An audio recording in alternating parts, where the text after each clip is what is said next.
It is June the 18th, 1815.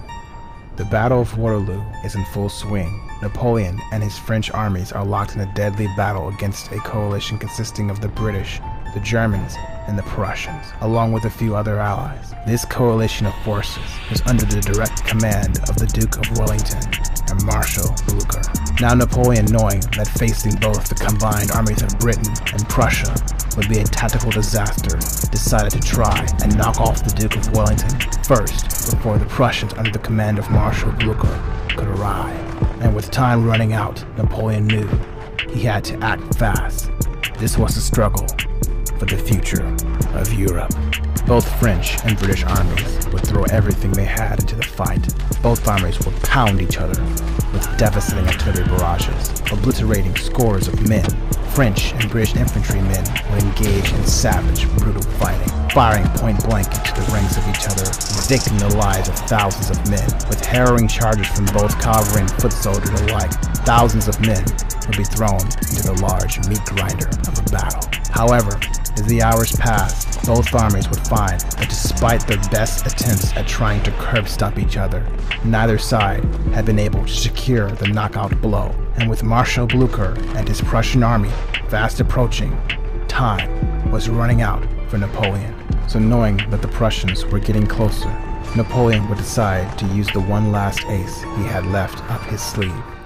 He would order his Imperial Guard to attack Wellington's center in an attempt to break the British lines that, despite being battered all day, were still holding. This was the masterstroke that Napoleon had been waiting for, an epic attempt to snatch victory like he had done so many times before out of the jaws of defeat.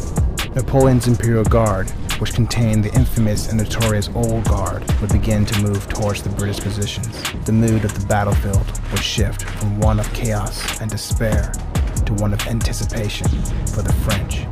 This was the climax. Now, who were the Imperial Guard? Napoleon's Imperial Guard were the elite backbone of his grand army, part bodyguard, part battlefield juggernaut, and part symbol of imperial prestige and power. However, these guys weren't just a fancy military unit that you threw around. They were a statement.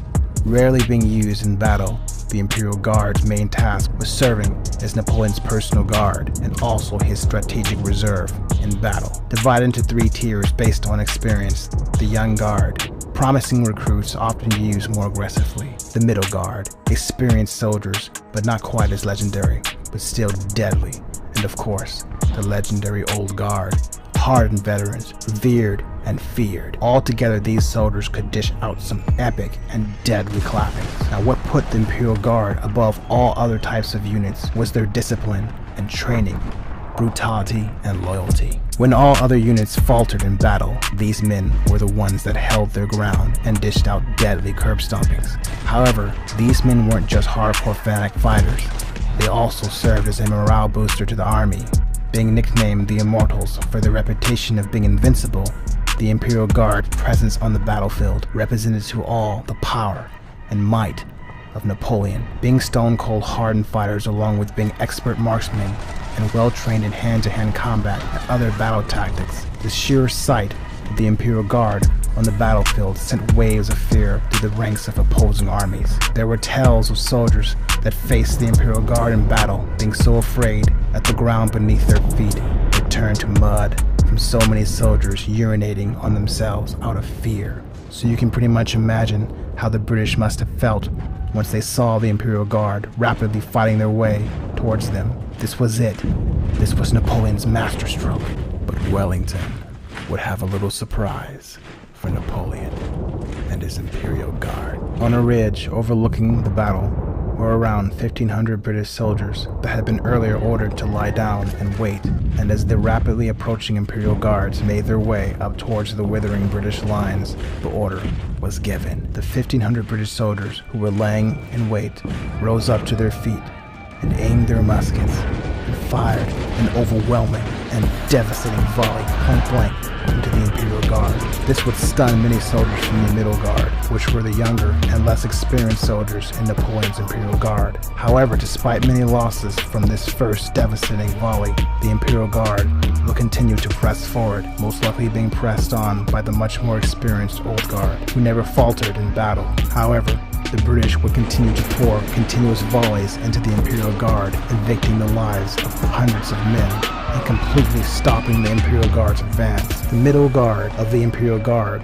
would begin to falter as they tried to rally and return fire, but Wellington would hit them with another nasty surprise. The British would fix bayonets and charge directly into the Imperial Guard, hitting them with a devastating wave of bayonets.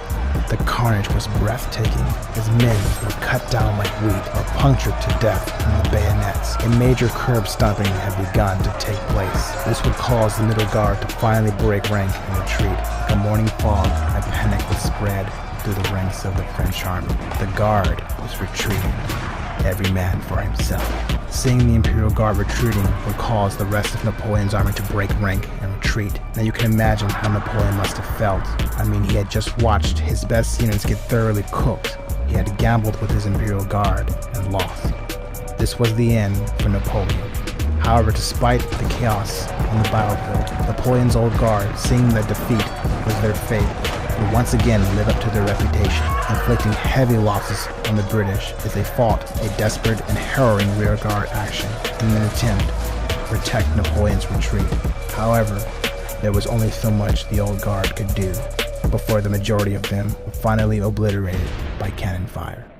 The Battle of Waterloo was a defeat for Napoleon's Imperial Guard. However, in many ways it was a victory, because through their bravery and unwavering loyalty, they would solidify their place in not only history, but in legend.